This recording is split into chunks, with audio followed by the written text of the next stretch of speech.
শ্রাবণ মাসে লাস্ট সোমবার আমি কীভাবে কাটলাম সেটাই তোমাদের সাথে শেয়ার করব। প্রত্যেকটা সোমবারই করেছি, কিন্তু প্রথম সোমবার এই লাস্ট সোমবারটাই ভালো করে করছি, পুরো নির্জলা উপোস থেকে।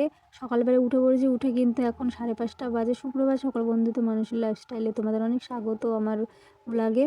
দেখো, উঠে আগে বাসি সব জামা কাপড়গুলো বের করে নিলাম, ওগুলো কাচতে হবে। তারপরে ঘর বারান্দাটা ঝাড় দিয়ে নিয়েছি, আর মেয়ে এখন পড়তে যাবে, তাই ওকে একটা বিস্কুট দিলাম। আর বাইরে কিন্তু বৃষ্টি হচ্ছে, ঘুম থেকে উঠেই দেখি একদম ঝমঝম করে বৃষ্টি নামছে, বৃষ্টি পড়ছে। তাই মেয়ে হলো রেনকোট পরে চলে গেল। তারপরে ও চলে যাওয়ার পরে ঘরটা তো ঝাড় দেওয়া হয়ে গেছে, এবার ঘরটা মুছে নিচ্ছি। সকাল সকাল না এসব কাজ করলে না হয় না। আর সারাদিন তো বুঝতে থাকবো, একটা কাজের মধ্যে থাকলে অত শরীরটা খারাপ হবে না। তারপরে এদিকে বাসনগুলো মেজে নিচ্ছি, সব এঁঠো বাসনগুলো প্রথমে মাজলাম, কিন্তু ফুচকার বাসন, ওগুলো সব বড় বড় যেগুলো দেখছো সেগুলো সব ফুচকার বাসন আগে, ওইগুলো তারপরে এঁঠো বাসন একসাথে মেজে ধুয়ে নিলাম। আর এখানে তো আমি কাঠের উনুনে রান্না করি, এই উপরের কিন্তু চাল সেরকম নেই। আর এই ঘরটা কিন্তু আমার আগের ঘর, অনেক আমার পুরনো ঘর, বিয়ের পরে এই ঘরেই আমি থাকতাম আগে, ছোট্ট একটা ঘর। এখন এটা রান্না করি কাঠের উনুনে। আর এইটা হলো রোজ দিন সকালে উঠে ঝাড় ঠাড় দিয়ে ধুয়ে নিই, কেননা খোলামেলা ঘর তো, দরজা নেই, কুকুর বিড়াল ওঠে, তার জন্য রান্না করতে হয়। তার জন্য রোজ সকালে উঠে আগে ধুয়ে নিই, তারপরে রান্না বান্না।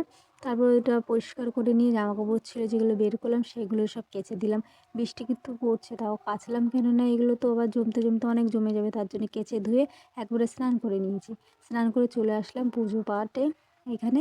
দেখো, প্রথমে মেয়ে হলো জল ঢেলে নিল, তারপরে আমি নিয়েছি, নিয়ে একদম যেভাবে পঞ্চামৃত দিয়ে একদম ভালো করে শিবের মাথায় জল ঢেলে, প্রথমে দুধ ঢেলেছিলাম, তারপরে বাবাকে তুলে আবার জল দিয়ে অভিষেক করিয়ে দিলাম।